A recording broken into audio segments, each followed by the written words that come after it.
Hey everyone, my name is Ritesh Gupta and you're watching the Pentester Guy. So today I'll be encountering all your issues with our Q&A with Manjeet Singh, and he recently cleared the CEH practical examination, and it was a week ago, I guess. Right, Manjeet? Yeah, it was last month in September, September of 17. It was 2 weeks Okay, ago so actually. so that's great. First of all, congratulations, Manjeet, for clearing the exam. Thank you. And today Manjeet will be encountering your doubts, and he'll be answering the most common issues or the challenges that you all are facing and the doubt that most of the newcomer or newbies are facing for this examination. So we'll start it one by one. But first of all, Manjeet, please introduce yourself. So, hi guys, my name is Manjeet. I was working as a software developer, basically engineer in electric technology services, and I have a basic knowledge of cybersecurity. I did have some experience. Like I did work in a cybersecurity team for around 6 months, and then I decided to pursue the certification. Like I knew the OSCP is like the high level, but you have to be like in the basic steps. So first do CH practical just for the job approach. So I decided to do CH practical first. So I did Okay. pass the exam with doing 15 out of 20 questions. Okay, great, great. So 15 questions were solved by Manjeet. And I guess you all need to pass or clear 14 questions to get the certification, right? Yeah. So 15 is more than enough, and our priority must be that after 14 questions, it's all on you that how you encounter the question or how you encounter the examination, the difficulty level. So we'll first ask that what was the difficulty level according to you, Manjeet?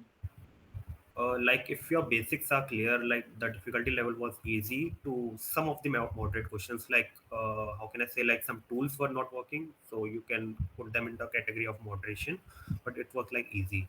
But you should have a game plan. Like you should do like 14 question first, so so that you can pass, and then you can like move to some other questions, and you can spend the time in that, or you can submit it. So it was like easy to Mhm. moderate. Okay, so it was like easy to moderate. We can't. We Yeah. You are not considering it in a difficult one, right? No, no. Uh, Like I did some rooms in Try Hack Me. Like I was following some path, junior penetration tester part.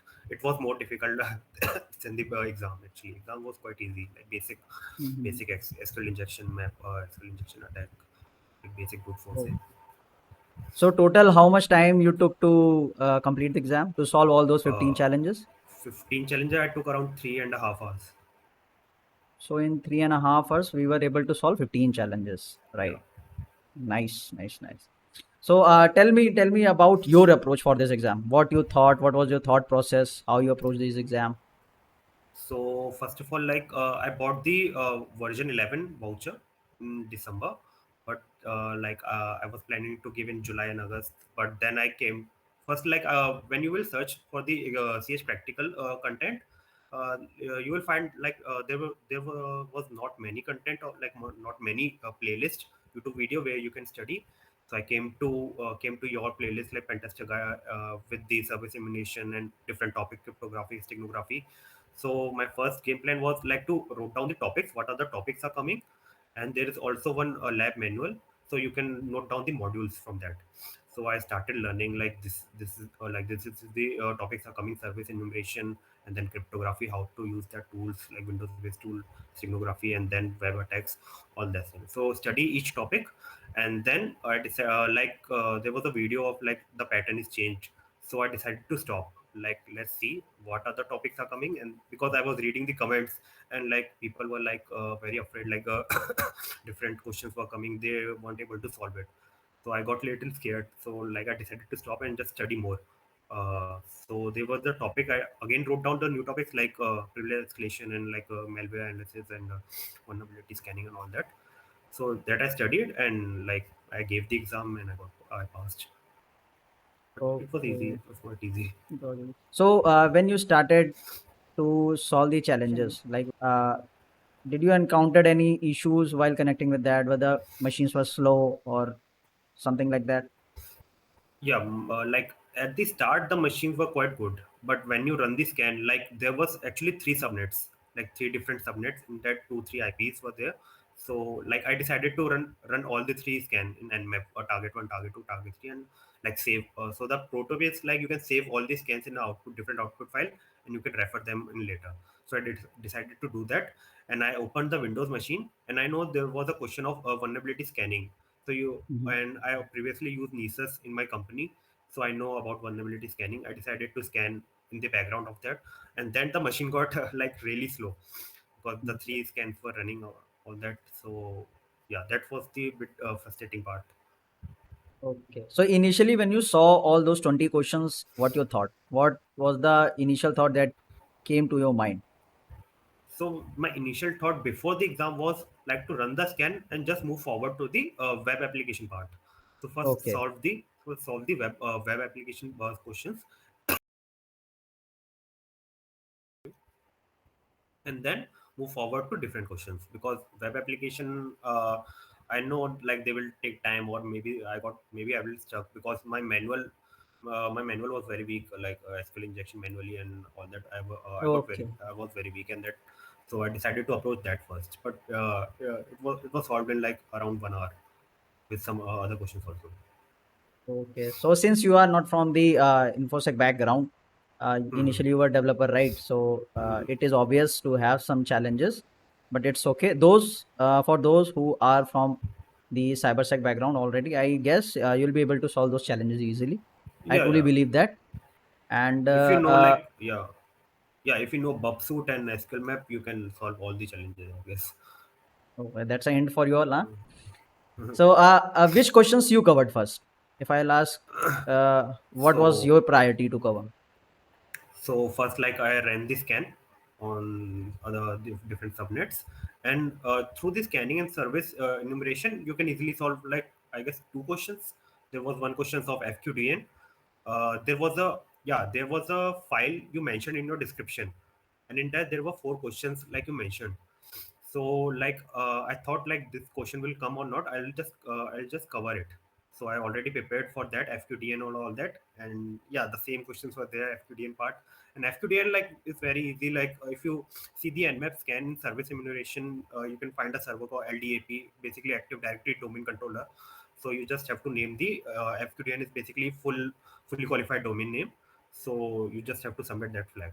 So one question was there, and another one was like which server was running on which IP. So I get what server? I don't remember the server. I guess it was a XAMPP server. So one question was there. So two questions were done from the scanning itself, and one questions I already run the Nessus in the background in the Windows, and Nessus take times. Like if you customize scan, it will take time. So and then I move forward with the web application part. Okay, okay, fine, fine. So, can you tell about some other scenarios that you faced from the different topics that you would like to disclose? Yeah. So one topic was like the Android part. Actually, it was like connected to the ADB and like find the file and submit the flag. But it was like a bit different. Like you Hmm. have to instead of scanning a file, you have to scan. You have to find a folder. And in that folder, you will find a file, and that file you have to like decrypt the hash of the file, and you have to submit it. So but I couldn't find any command to like search for a specific folder. So like that question actually took time. I wasted 10 to 15 minutes, so I just skipped this. So this was one of the scenario. Another one, like you uploaded a video on Red, but at that time I've already given my exam. So I encountered a similar scenario. Like for the Red part, the tools were I guess not working, or I don't know, because the scenario was like Red was already installed in the victim. You just have to connect it with a tool, and like you find the file and submit the flag. But it was not connecting. Yeah, these two scenarios, like I got stuck. Okay, so for the RAD part, which tool you were using to connect? So first I thought I will use ngrat, but in ngrat I couldn't find like to connect with a particular IP. So then I use thief. In thief there is So, yeah, it is a GUI, thief is also a GUI based tool. Like you just put the IP and you can connect, but it right. was not connecting. So, there was any error message that was being shown, or what was Yeah, the scenario? What happened? yeah. Like when you use thief, you put the IP and there was a default port number. and just connect. So like it will be connected, but then it got disconnected. So this was happening. Okay, Yeah. so So I initially we got the connection, but the connection got disconnected later on. yeah, yes, something Okay, like so that. the tool was working fine. We can assume that thief Yeah, is a tool which can be utilized yeah, for that thief. scenario. You can, yeah, for that scenario you can use thief, or you can, like, I didn't watch any video or something like that. You can watch on YouTube. Later I got to know like how you can approach that, but at that time I Okay. didn't know, so I just left the question actually. And regarding privilege escalation, did you encountered any questions or scenario? I guess some people can encounter some problem, but I was actually like I was preparing for a privilege escalation. I was learning on the TryHack Me. In this there is a path of privilege escalation, Linux and Windows, and there are various topics. It was the similar situation. Like first just call the linpiece, and when you run the linpiece, there will be various CVs and vulnerabilities. You can use any, like uh, toolkit. You can use cron jobs. I use like NFS because I thought the situation was same.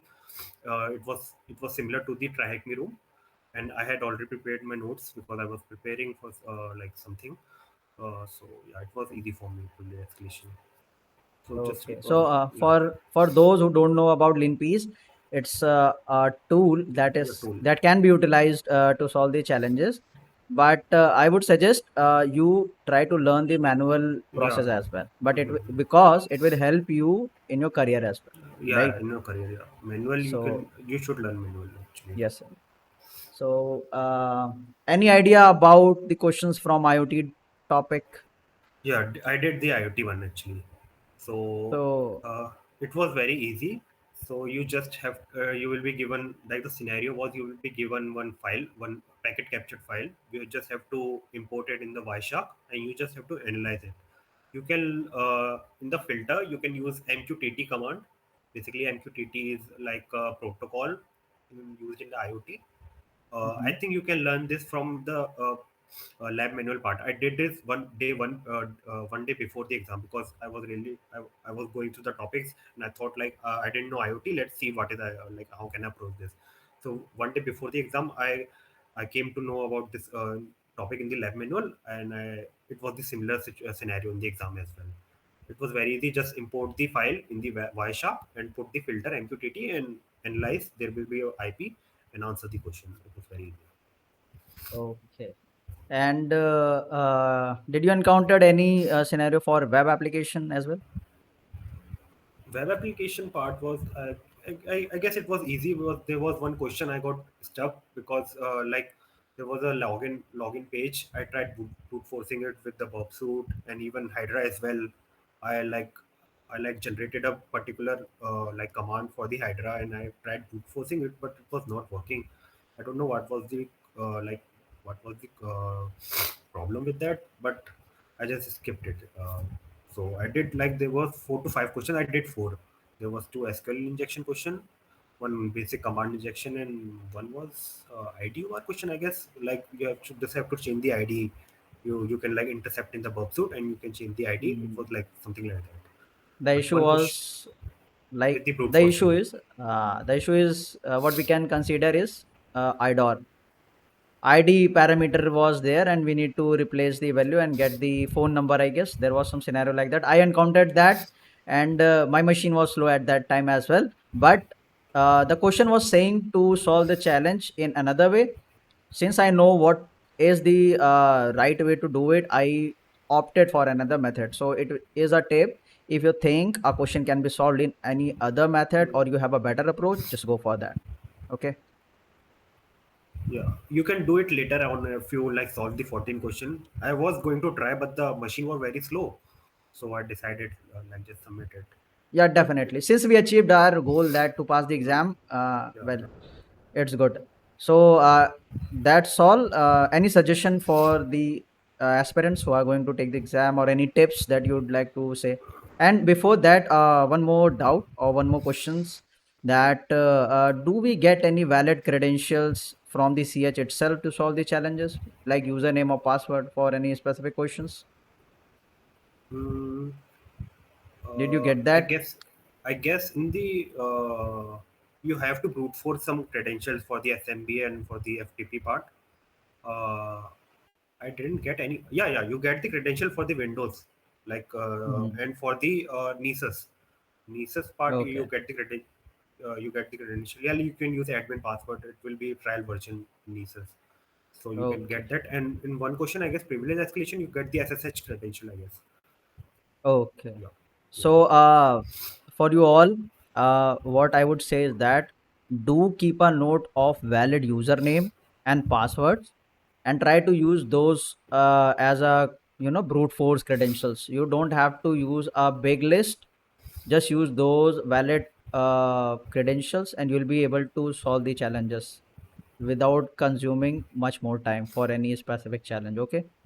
yeah. So, And one more yes, thing. Yeah, yes, for Manjeet. like the for the cryptography part, there were some questions in which the in like when you find the flag, it will be encrypted or like it will be encoded. There were many questions, so you have to use the like different tools. Like you can also use hashes.com in the Google, and you can decrypt the hash. But for like one question was there, the it was encoded with, you have to use BC text encoder. So just learn the Yes. cryptography basic tools. It will Exactly, be very exactly. helpful. The questions are a combination of Yeah, different domains. What I can yeah, say, they have combined combine the different things and made a new questions. They are hmm. performing what we can say hybrid of all the topics, and Yeah, then yeah, they are it was generating a new combined. questions. Then you have to solve it. The main crux is that if you get what they are asking, you can solve that challenge in a couple of minutes. It will not take much more time. So you need to analyze that what the question is asking to you. Yes, like there So was no straightforward cryptography question. Like you have, like there was no statement. You have to decrypt it. You just have to think like, yeah, this is the hash. I have to decrypt it. So yes, it was of something course. like that. Yes, yes. You need to keep your thought process or your mind very, Yeah. broad and open Mm. to think about the possible scenarios to solve any challenge. Think about Yes. multiple possible scenarios that you can approach to solve a specific challenge. That will help you. And try to solve. First, go through all the 20 questions. After that, select those questions which you think you will be able to do it in a very short span of time, right? After Yeah. that, go for the hard question, which you think that it will take 5 to 10 minutes or more than 10 minutes. So prioritize your questions and save your time so that first you solve at least 14 questions to get your Yeah. certification. After that, it's your call whether you are going to attend all the 20 or rest up to you. So, any other suggestions, Manjeet? Yeah, for the new topics, like don't be afraid. There was some basics topics like learn the Nisus. It was a base, like it's a great tool. Like learn the basic scanning, and you can answer. Like there was a question of in the Nisus there was it generate a report for the severity and the severity score. It was question something like that. The scenario was similar, and learn the basics of IoT and Wi-Fi also. AirCrack NG, there's a tool, AirDemo on AirCrack NG. It was also easy. You can learn that too. And for the malware analysis, like if your luck is good, it will be solved. Like, and you don't just skip it. You just have to do 14 questions. So just keep that in Mhm. mind. And regarding the vulnerability assessment as well, I also had a call with another person who solved the CH practical, and he was quite good with the approach. His thought process was quite different. He thought that of course there is a challenge, and there are what we get is five opportunity, right, to solve any challenge. Mm-hmm. So the thought process was either the severity will be high, low, or medium. Hello. Yeah, yeah. I So got it that. I was a also did. nice approach. It was a really nice approach. He just hit the Uh, impact was high, and he was able to solve the challenge in a couple of seconds. So you need to be very yeah. good with the approach that a question can be solved with. Also, if you want to know about what type of scenarios you can encounter for the different topics, I am mentioning into the description about those scenarios. You can visit that link. Solve it. So that's all about this video. That's all about this playlist. This playlist is going to end now, and I'll be back with another cool playlist regarding the mobile security pen testing. Till then, stay tuned, keep watching, keep supporting. Thank you, everyone.